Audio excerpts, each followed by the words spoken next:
Al nombre de Cristo. Hay que tener mucho cuidado cómo estamos andando en este tiempo. Y debemos de preguntarnos nosotros mismos, ¿soy realmente seguidor de Cristo? ¿Soy realmente cristiano? ¿Sí me asemejo a Cristo?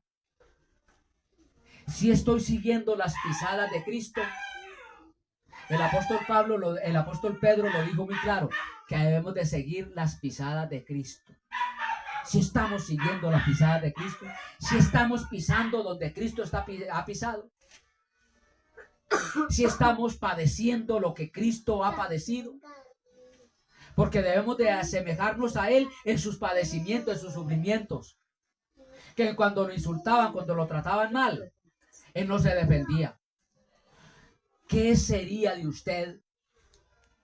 ¿Seguiría siendo cristiano, si por algún motivo yo, como ministro del Evangelio, me dejara llevar por una simple emoción y fuera y le escupiera la cara a usted? ¿Seguiría siendo cristiano? Pues déjeme decirle que se han levantado muchos ministros irrespetuosos que no tienen en cuenta la palabra de Dios y han blasfemado contra el Espíritu Santo de tal manera que está la unción de la escupa. ¿Lo han visto? La unción de la escupa. Donde a usted van y le escupen la cara, le echan escupas en la boca, que es la unción del Espíritu Santo. Eso es un insulto, un atropello contra la persona y contra el Espíritu Santo, una blasfemia, porque el Espíritu Santo no permite eso. Al maestro le escupieron la cara. ¿Y sabe qué representa el escupirle la cara a una persona? Es una humillación. Al maestro lo humillaron. ¿Y quiénes le escupieron la cara? Su propio pueblo. Entonces nosotros tenemos que tener mucho cuidado. Si me estoy asemejando a Cristo, que por cualquier cosita ya me resiento. Está hablando de mí, está murmurando, está haciendo esto y está haciendo lo otro. Y ya queremos pelear con todo el mundo. Bien, entonces, en la manera que nos esforzamos por llevar vidas consagradas a Dios en medio de un mundo hostil, pero que a pesar de tantas vicisitudes que nos pueden desalentar, es necesario que traigamos a la memoria que a través de la historia los cristianos pusieron su mirada en las vidas de aquellos héroes de fe en las Escrituras como sus modelos de ejemplo. Hay que mirar a esos hombres y mujeres que sufrieron por la causa de Cristo. Mirarlos. Y luego, el mejor ejemplo que nosotros tenemos es Jesús. Mire lo que dice Hebreos 12. Hebreos 12. 1 y 2.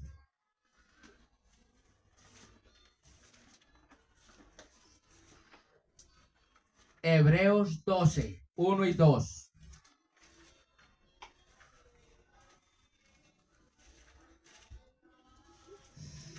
El mejor modelo de conducta es nuestro amado Jesucristo.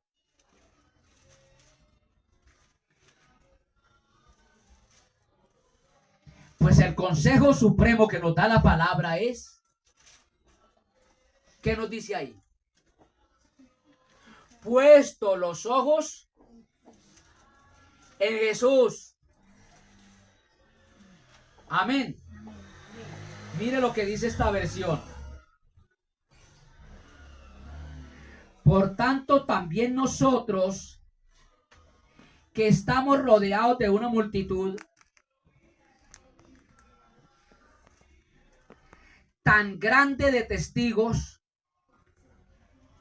despojémonos del lastre que nos estorba, en especial del pecado que nos asedia.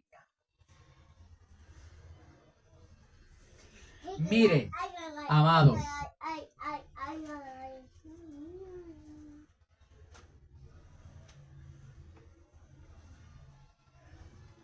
Mirar cuán grande nube de testigos tenemos, Hebreos 12, 1 y 2. Tenemos una multitud de testigos. ¿Están testificando a contra nuestra o a favor? Debemos de preguntar. ¿Testifican a favor nuestro o en contra? Tenemos los demonios. Tenemos al diablo, que está siempre acusándonos delante de Dios. Satanás, cuando sube a la presencia de Dios, te está acusando justamente o injustamente. Porque eso sucedió con Job. A Job lo acusó delante de Dios. Pero Job era un hombre fiel a Dios. Cuando Satanás sube a la presencia de Dios a acusarnos, Dios puede decir tranquilamente que nosotros somos justos, que nosotros somos temerosos de Él, que nosotros le agradamos a Él. Gloria al nombre de Cristo. Entonces, Hebreos 12, 1 y 2, dice esta versión: Gloria a Cristo. Por tanto, nosotros también, teniendo en derredor nuestro tan grande nube de testigos, despojémonos de todo peso y del pecado que nos asedia, y corramos con paciencia la carrera que tenemos por delante. Puesto los ojos en ¿quién? En Jesús. Puesto los ojos en Jesús, el autor y consumador de la fe. Puestos los ojos en Jesús. Amén. ¿Qué tenemos que hacer nosotros? En medio de los problemas, en medio de las dificultades, en medio de las críticas. Mirar a Jesús, que cuando Él sufrió, enmudeció, cayó. Y le encomendó todo ¿a quién? A Dios. Que no se haga conforme a mi voluntad, sino conforme a tu voluntad. Jesús puso su voluntad a la voluntad del Padre. Por encima la voluntad del Padre que la voluntad de Él. Hágase conforme a tu voluntad, no a mi voluntad. Amén. Él dijo: si hay posibilidad de quitarme este problema, quítamelo. El yo no tener que sufrir tanto por la humanidad, quítamelo. Pero que se haga tu voluntad, no la mía. Pasa de mí este momento amargo, pasa de mí este momento difícil, pero que sea conforme tu voluntad. Estamos sufriendo. ¿Quién dice que sufrir no es bueno? Es bueno, es malo, es maluco. No sabía bueno, pero hay que saber sufrir. Amén. Amén. Pero tenemos otra lista de hombres. Aparte de Jesús, tenemos otra lista de hombres y mujeres que nos deben hacer reflexionar siempre. Cómo padeció, por ejemplo, José. Cómo padeció, por ejemplo, Moisés. Que Moisés tuvo un problema tan maluco, tan tremendo, que Moisés no pudo entrar a la tierra prometida por culpa del pueblo. El pueblo lo llevó casi que a desubicarlo de tal manera que el pueblo lo llevó a que él sintiera rabia. La primera vez el Señor le dijo a Pedro, cuando estaba en el desierto, que tenía sed. El Señor le dijo a Pedro, a Moisés: Moisés, golpea la peña. Y Moisés golpeó la peña. ¿Y la peña qué? Brotó agua, y de ahí se sació el pueblo. Luego más adelante el pueblo nuevamente murmuró porque tenían sed. Y el Señor le dijo a Moisés: háblale, Moisés, a la peña, que seguro la peña va a dar agua. Pero Moisés, ¿qué hizo? No le habló, sino que la golpeó. Con ira la golpeó, de ver cómo el pueblo era tan rebelde. Y él no podía golpearle, y por no obedecerle a Dios, en ese momento que le dijo: háblale a la peña, Él la golpeó. No, a Cristo no se puede golpear dos veces. Ya se golpeó la peña primera vez, dio agua. Cristo se sacrificó, porque eso representa a Cristo. Entonces, por cuanto Moisés no le habló a la peña, porque ahora en este momento hay que hablarle a la peña, hay que hablarle a Cristo, a la roca de nuestra salvación. Ya no hay que golpearlo, ya lo golpeamos la primera vez. Nos dio agua, ahí de su costado salió agua. De su costado salió sangre para redimirnos, para salvarnos, para purificarnos, para limpiarnos de todos nuestros pecados. ¿Y cuántos hoy día, cuántos llamados cristianos están golpeando a Jesucristo con su mal comportamiento? Alabado sea el nombre de Cristo. Eso representa obediencia. Háblale y golpea. A Cristo ahora, golpéale, que fue Cristo. Lo herimos, lo azotamos. Quedó como un monstruo por culpa nuestra. Ahora ya Cristo, que está sentado a la diestra del Padre, ahí es que hablarle. Señor Jesús, en tu nombre imploramos esto. Imploramos, le pedimos. Y Moisés golpeó nuevamente a Cristo. Y por eso no entró a la tierra prometida. Y fue sepultado en el desierto. ¿Perdió la salvación? No, eso no tiene que ver nada con salvación. Perdió el privilegio de seguir con ese pueblo para repartir sus heredades. Alabado sea el nombre de Cristo. Entonces tenemos como ejemplo a esos grandes hombres como Moisés, José, Josué y otros más. Y tenemos que tener la mirada en ellos. José, cómo padeció. Fue encarcelado por sus propios hermanos en una cueva. Lo tiraron a una cueva. Y luego, para que no muriera ahí en esa cueva, pasaron unos mercaderes y lo vendieron. Y esos mercaderes lo vendieron en Egipto y quedó esclavo en Egipto, encerrado en la cárcel. En una cárcel. ¿Por culpa de quién? De Potifera, la esposa de Potifar. Entonces, hermanos, hay que saber si somos cristianos o no somos cristianos. Si en este momento, Padre de la gloria,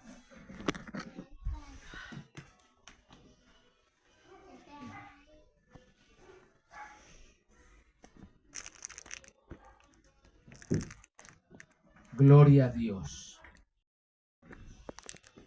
¿Lo paro un momentico? Gloria a Dios. Amén. Bien, hermano, entonces hay que mirar como ejemplo a estos hombres. Gloria al nombre de Cristo. Estos héroes, a pesar de sus muchas debilidades,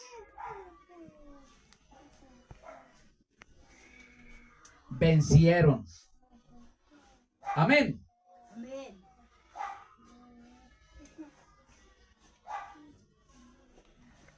Vencieron. ¿Y qué vencieron? Enormes adversidades. Enormes adversidades. 11 hermanos a José. Mami, ponga la mano acá. Le hicieron la vida imposible. ¿Será que nos estamos asemejando a esos hermanos del pasado? Somos iguales a ellos, que sufrimos con paciencia y nos mantenemos siéndole fiel a Dios. Yo me pongo a mirar, por ejemplo, la vida de Job. ¿Qué sería de nosotros? Yo creo que mantendríamos una vida espiritual más elevada si nos hubiésemos asemejado siquiera en una pizquita a Job con relación a su esposa. ¿Sabe qué clase de esposa tenía Job? Una esposa insensata, una esposa necia, fatua. Llegó el momento en que Job estaba, a pesar de sus problemas, sus dificultades, en sus enfermedades tremendas, porque la enfermedad que padeció Job era una enfermedad indeseable. A ningún ser humano se le puede desear esa enfermedad llamada lepralefantiasis. Una lepra que se le caía la carne y quedaba el hueso pelado. Y rascaba una sarna tremenda. Y dice que mientras él estaba sufriendo, él alababa a Dios. ¿Y sabe qué le dijo la esposa? Creyéndosela tirar de mucho lujo. Ah, Job, sigue siéndole fiel a Dios a pesar de todos sus problemas. Pues tranquilo, sigue ahí. Se burló de él de tal manera que le dijo, sigue confiando en Dios y muérete. Y muérete. Job inmediatamente llegó y le dijo, Mami, el perrito es muy lindo. como suelen hablar las mujeres fatuas, has hablado. Has hablado como suelen hablar las mujeres fatuas. ¿Recibiremos de Dios el bien y no el mal? Esposa mía, ¿recibiremos de Dios el bien y no el mal? Estoy enfermo, sí. Pero Dios sabe por qué. Y dice la palabra que Job se rascaba con ese tiesto. No tenía prácticamente ayuda idónea. Porque en vez de alentarlo, lo desalentaba. Así hay muchas esposas. En vez de alentar al esposo, lo desalienta. Pero gloria a Dios por aquellos hombres que se han sabido mantener. Que haya ayuda idónea o no la haya, se han sabido mantener fieles a Dios. Y le doy un testimonio. En mi caso, el enemigo siempre me ha atormentado por la parte de la familia. Y yo siempre lo he dicho a mi esposa, a mis hijos y a los creyentes en la fe. Y esto debe de haber en usted, hermano. Con o sin esposa, agrade a Dios. Con o sin esposo, agrade a Dios. Con o sin familia, agrade a Dios. Con o sin iglesia, sin creyentes, alabe a Dios. Sépase mantener en compañía o en soledad, agradando a Dios. Que eso es lo que Dios quiere. Amén. Ese es el caminar del creyente. Entonces, estos grandes hombres, a pesar de sus muchas debilidades, vencieron enormes adversidades porque se supieron mantener firmes. Se supieron mantener firmes. Ahí está el capítulo 11 de Hebreos. Ahora bien,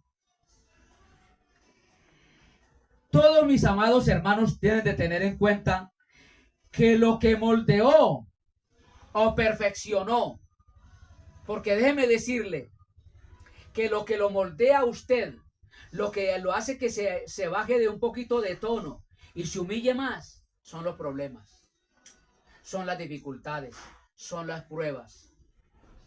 Usted de pronto no lo ha entendido de esa manera, pero las pruebas, las adversidades Dios las ha permitido para perfeccionar nuestro carácter.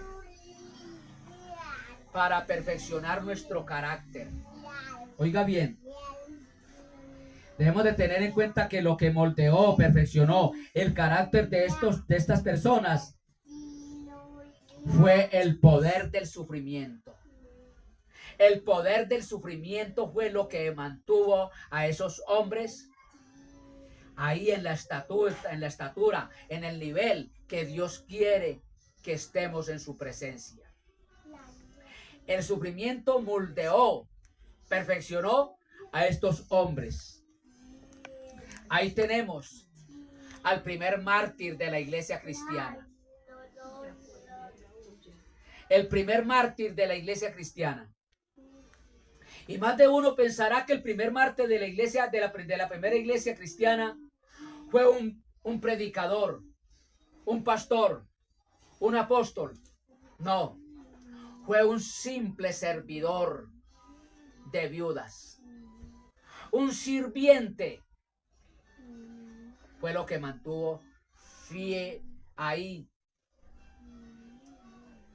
en ese sufrimiento, la fe cristiana hasta el día de hoy, por ese grande hombre, Esteban. Y lo más precioso es que Esteban, siendo un servidor, un sirviente a las viudas, a las mesas de los necesitados, él contempló lo que muchos no pudieron contemplar y no hemos contemplado y no lo hemos visto con nuestros propios ojos. Esteban, en el momento de su muerte, vio la gloria de Dios tan maravillosa que estoy seguro 100% que él no sintió cada piedra que le pegaba. No sintió la muerte cuando lo catapultaron. No la sintió. Alabado sea el nombre de Cristo. Gloria al nombre de Cristo. Amén. Amén.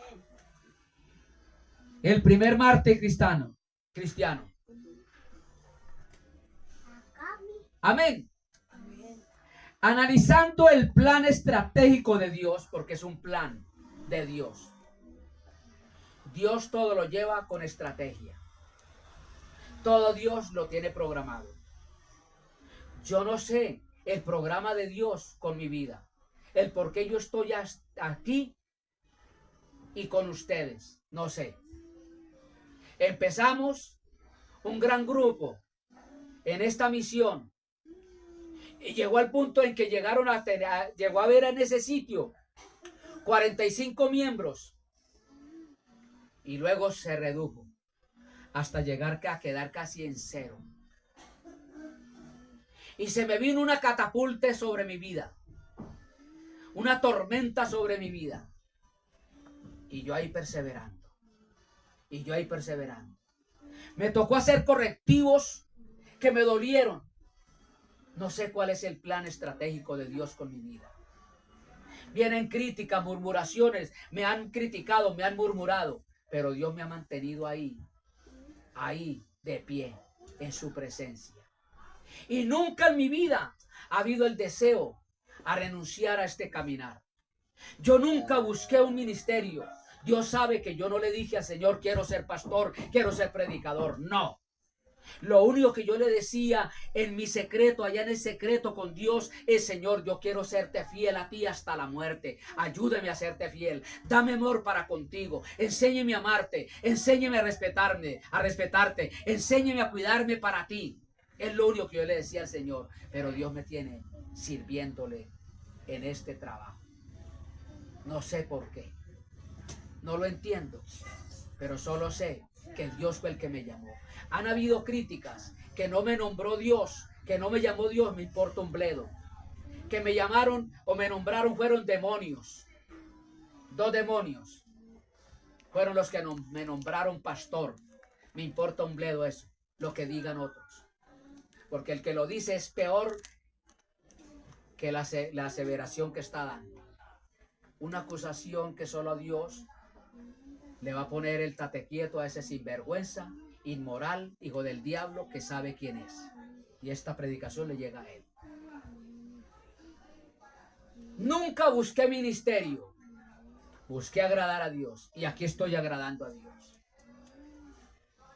Hasta el día de hoy, con el gran poder de Dios, Dios me ha ayudado a mantenerme firme, siéndole fiel a Él, siéndole fiel a mi esposa, siéndole fiel a mis hijos y a mis nietos. Y en mi deseo nunca ha habido el deseo de serle infiel a mi Señor, serle infiel a mi esposa, serle infiel a mis hijos. Hasta ahora, Dios es el que me ha mantenido con su gran poder, porque yo lo amo. Yo amo a mi Señor. Entonces, hermanos, analizando el plan estratégico de Dios, la gran importancia de Esteban se encontraba en el mismo nivel de la de Moisés. En el mismo nivel se encontraba Esteban de la de Moisés. En el mismo nivel. Siento que Esteban era un simple diácono. Y Moisés fue profeta. Fue el que sacó al pueblo de Israel de Egipto. Y fue el que recibió la palabra de Dios directamente para darla al pueblo. Moisés era muy importante. Pero ahí está Esteban, un diácono, un simple diácono. Uno que posiblemente muchos lo van a criticar, lo van a murmurar. Pero usted sirviéndole a la mesa, sirviéndole a las mujeres, a las viudas en especial. Uy, qué horror, un esclavo de mujeres. Y ahí estaba en el nivel de Esteban, de Moisés, perdón. Este hombre, Esteban, desempeñó un papel fundamental durante la época de transición importantísima para la iglesia primitiva. Oiga bien. Desempeñó un papel fundamental durante la época de transición. ¿Qué es transición? Cuando la iglesia, cuando en el plan de Dios se pasaba de la ley a la gracia, porque ya iniciaba la etapa de la iglesia primitiva. Y Esteban desempeñó un papel muy importante en ese momento. Muy importante, lo cual era fundamental durante esa época de la transición, que era importantísimo para la iglesia primitiva. Ese papel de él era importantísimo, porque la iglesia había caído en un problema terrible. Se había descuidado a las viudas. Se habían descuidado a los huérfanos, se había descuidado a los extranjeros. Los extranjeros tenían, por mandato de Dios, el pueblo de Israel, especialmente el sacerdocio, que mantener al extranjero, que mantener a la viuda, que mantener al huérfano. Y lo habían descuidado. Y Esteban ahí fue elegido con otros más. 7 hombres fueron elegidos para desempeñar esa labor, para suavizarle la carga a los discípulos, a saber, a los apóstoles más adelante. Fue su muerte, esa muerte de Esteban, que fue una muerte terriblemente espantosa, la que hizo que los cristianos de Jerusalén fuesen esparcidos a otras partes del mundo como testigos. Porque lo que Esteban testificó, habló en ese momento, impactó al pueblo cristiano. Y ellos dijeron, si este hombre habló de esa manera, siendo un simple diácono, siendo un simple sirviente, habló de esa manera, sin importarle que lo iban a matar, que lo iban a catapultar con rocas.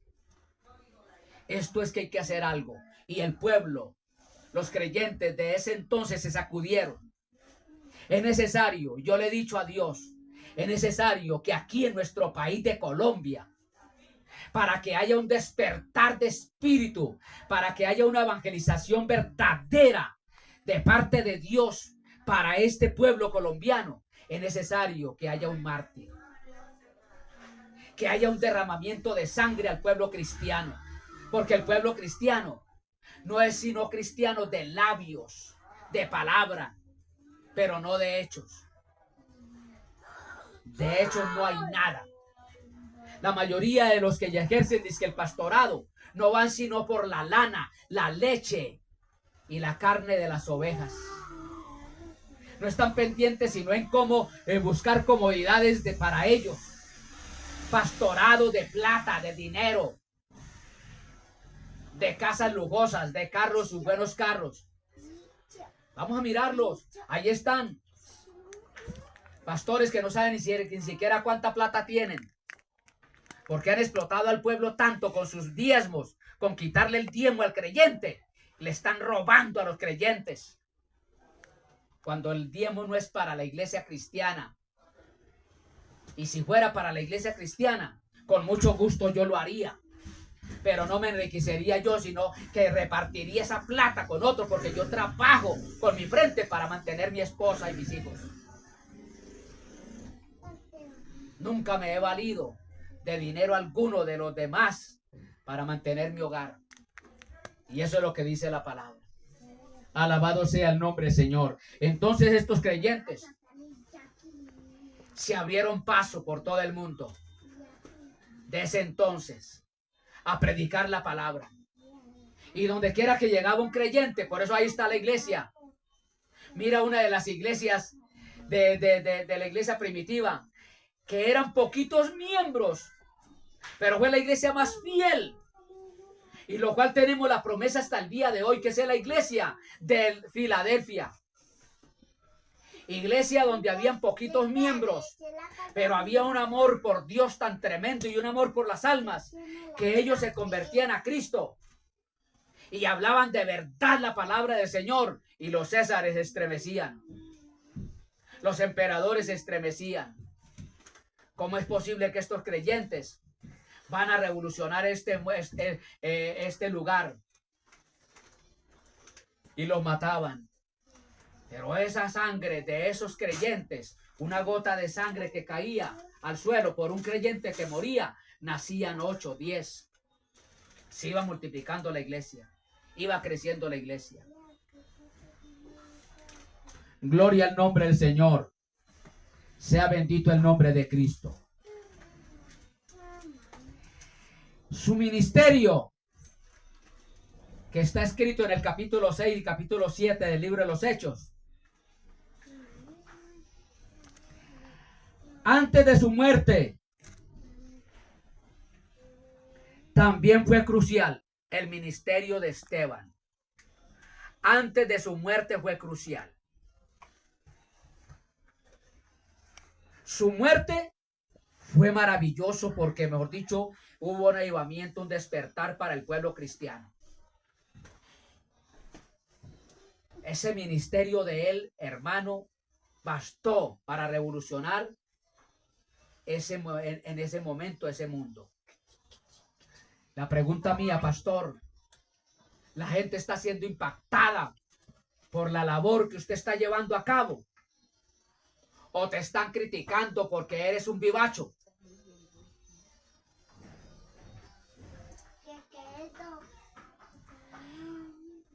Por el motivo de haberle predicado a otros judíos de habla griega en Jerusalén. Oiga bien, por motivo de haberle predicado a otros judíos de habla griega en Jerusalén, Esteban se convirtió en el puente de la iglesia primitiva desde Pedro hasta Pablo. Fue el puente de la iglesia primitiva desde Pedro a Pablo. Pedro y Pablo, en cierto sentido, no le dan a los tobillos a Esteban, como ese hombre, sin tener ministerio apostólico ni pastoral, revolucionó ese mundo. Y fue el puente en donde ellos avanzaron, Pedro y Pablo, hasta llegar a Pablo.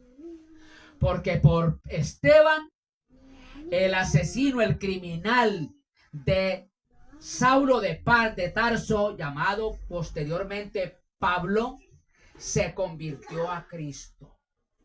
Eso impactó tanto la vida de Pablo que lo llevó a una realidad, a una verdadera reflexión. ¿Cómo es posible que este sirviente haya hecho lo que hizo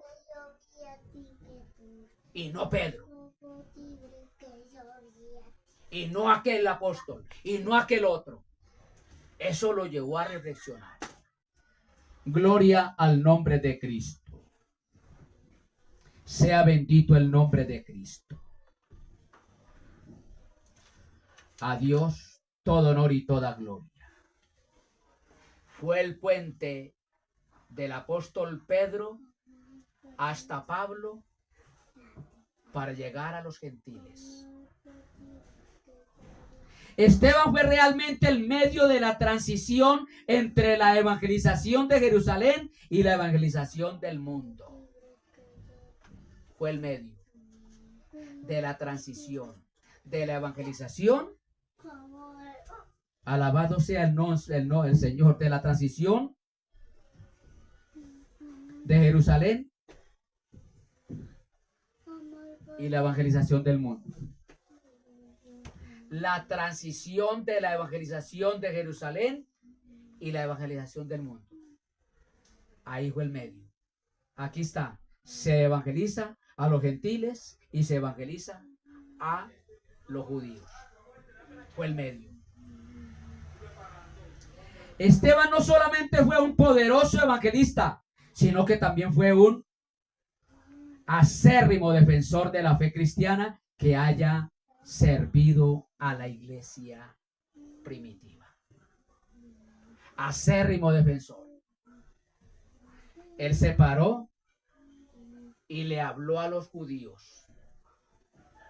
Este judío, el cual ustedes crucificaron y que murió y resucitó, a ese es el que yo predico. Y lo predicó con autoridad. Y empezó a hablarles acerca de Cristo de tal manera y con claridad que ellos se enardecieron, se enfurecieron, se llenaron de odio.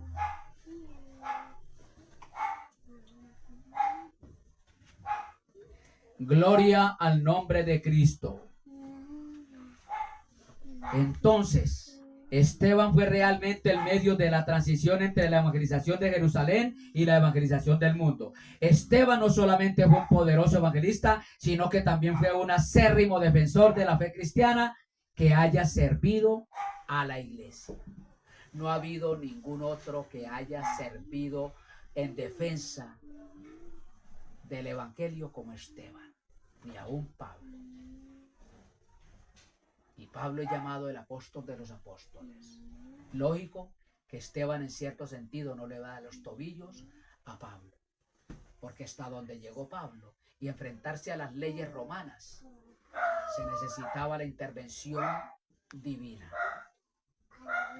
Lucas describe su ministerio de esta manera. Mire cómo Lucas habla de Esteban. Capítulo 6 del libro de los Hechos del Espíritu Santo. Aquí está el ministerio de Esteban, como lo describe el médico Lucas. Capítulo 6, verso 8 al 10. Y Esteban, oiga qué tan hermoso, hermano. Y Esteban, lleno de gracia. ¿Se sabe qué es gracia? Ganas de, agradaba. Él agradaba verlo. Agradaba hablarle. Agradaba estar con él. La bondad, la misericordia de Dios estaba manifestada en Esteban, porque él ejerció su ministerio de sirviente a las viudas bajo la dirección del Espíritu Santo, porque a Esteban lo colocó directamente el Espíritu Santo a ese servicio. Y qué bueno que sea el Espíritu Santo, no un demonio que haya elegido a un pastor, sino directamente el Espíritu Santo que lo haya elegido a uno. Alabado sea el nombre de Cristo. Y dice, Esteban, lleno de gracia y de poder. Oiga, y de poder. Y de poder. Aleluya. Hacía grandes prodigios y señales entre el pueblo. Oiga, Esteban no solamente habló el evangelio, sino que él oraba por un enfermo y el Señor lo sanaba. Pedía algo por alguien y el Señor hacía las obras. Mire lo que dice, que Esteban, alabado sea el nombre del Señor, hacía grandes prodigios y señales entre el pueblo. Prodigios y señales, milagros. Entonces se levantaron unos de la sinagoga llamada de los libertos y de los de Cirene, de Alejandría, de Cilicia y de Asia, disputando con Esteban. se pusieron a debatir, a hablar con Esteban estos importantes. Y como él les habló con claridad acerca del Salvador, acerca de Cristo, el que habían acabado de matar y que había resucitado entre los muertos, eso no les gustó a ellos, se enfurecieron, se enardecieron. Pero el ministerio de Esteban empezó con señales y prodigios, con un gran poder que venía de parte del Dios Todopoderoso y con una gracia maravillosa de parte de Dios. Estaba acompañada la gracia de Dios con señales y prodigios. Y no así muchos pastores hoy día. Esos judíos de habla griega estaban incómodos. Oiga bien. Esos judíos de habla griega estaban incómodos con este gran hombre porque él dio un modo tan convincente e inflexible sobre el Salvador, dio un mensaje tan tremendo. Y el nuevo pacto como el sustituto del sistema religioso del viejo pacto de los judíos. Aquí está el sustituto del viejo pacto de los judíos, Jesús. Eso les enardeció a los judíos que estaban ahí en Jerusalén. ¿Cómo es posible que este sirviente se atreve a decir que Jesús, el que acabamos de matar, es el sustituto del nuevo pacto judío? El sustituto, el que pasa el pacto viejo al nuevo pacto. ¿Cómo es posible que este sinvergüenza diga eso? Lo trataron mal. Se incomodaron. Alabado sea el nombre del Señor. Amén. La oposición de los judíos rápidamente llegó a un nivel de furia ciega que solo se podía satisfacer con sangre. Esa furia los encegueció a esos judíos, que solamente ellos podían satisfacer la ira que tenían, la rabia contra Esteban, con sangre. La sangre de Esteban como el primer mártir cristiano. Mire lo que dice el versículo 54.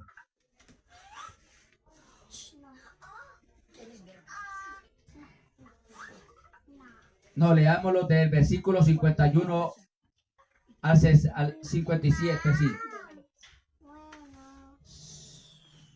51, 57 hasta el 60 del capítulo 7. Entonces, ¿a dónde puedo montar los pies? No. Mire cómo se enardecieron estos sinvergüenzas, que lo único que podía satisfacer esa ira era derramamiento de sangre. El capítulo 7, versos 57 al 60, mire lo que dice. Entonces ellos, dando grandes voces, se taparon los oídos, no quisieron oír más hablar a Esteban acerca de Jesús. Eso les enardecía. No queremos más oír hablar a este hombre. Y arremetieron una a una contra él. Y echándole fuera de la ciudad le apedrearon. Y los testigos pusieron sus ropas a los pies de un joven que se llamaba ¿qué? Saulo. El que más adelante sería llamado Pablo, el apóstol. Y apedreaban a Esteban mientras él invocaba y decía: Señor Jesús, recibe mi espíritu. Mire, Esteban, en el momento que él moría, él no llegó y dijo: Señor, castígalo. Señor, defiéndame. No.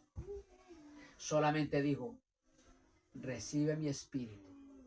Señor, hasta aquí llegó mi ministerio. Hasta aquí llegó mi carrera. Ahora solamente resta que yo esté en tu presencia. Eso basta. Si el cristiano fiel y verdadero entendiera que la muerte para nosotros los cristianos es un regalo maravilloso, no andarían con miedo. Yo me he ido a hacer la obra, me fui a hacer la obra con esta muchacha, siendo ella una virgen, que a ella me la podían haber violado los paracos y los helenos. Y el Señor nos llevó a hacer la obra en ese sitio, en el momento donde había mucho fuego. Y aquí estamos hasta el día de hoy vivitos. Dios no permitió que me le tocaran un solo pelo a ella, ni mucho menos a mi persona. Y aquí estamos. Nunca pensamos que miedo, ir allí, ir allá. Ni siquiera el pastor se dio la molestia por decir no lleve la niña por allá. No. Pero Dios sabía que lo hacíamos con mucho gusto, con gran amor, y Él fue nuestro protector. Y aquí hasta aquí estamos.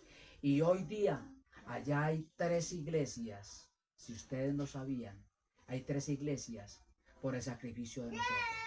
Está una iglesia allá en Cristales, está una iglesia allá arriba, ¿cómo se llama eso? En Providencia, y está una iglesia en Puerto Berrío, producto del sacrificio de nosotros. La gloria y la alabanza sea para Dios. Y nunca nosotros nos sacamos pecho. Es que yo fundé esta iglesia, es que yo estoy aquí. No. Toda la gloria es para Dios. Al nombre de Cristo todo honor y toda gloria. Y apedreaban a Esteban, y mientras él invocaba y decía: Señor Jesús, recibe mi espíritu. Y puesto de rodillas, clamó a gran voz: Señor, no les tomes en cuenta este pecado.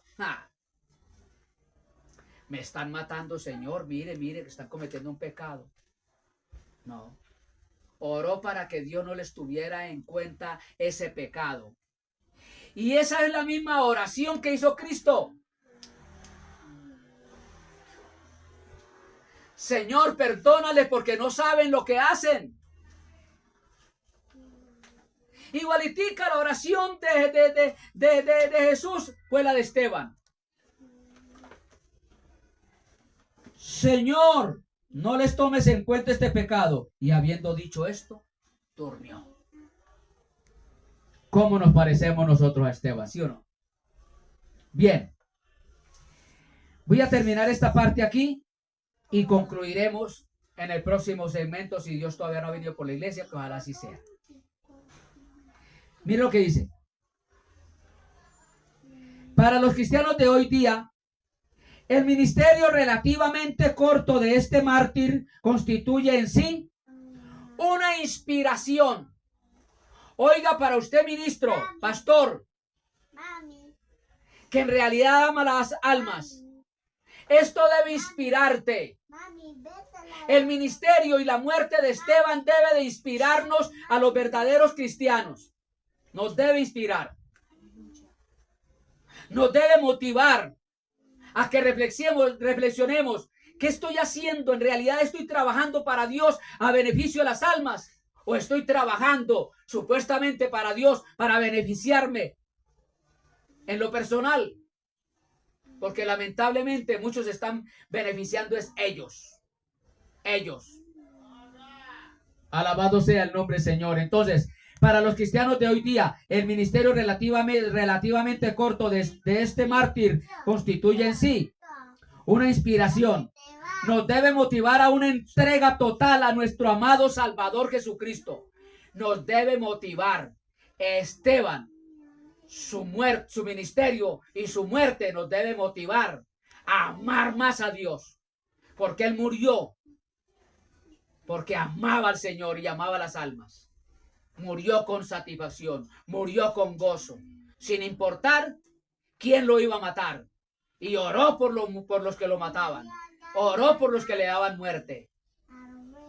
¿Está haciendo usted lo mismo por el que le está tratando mal?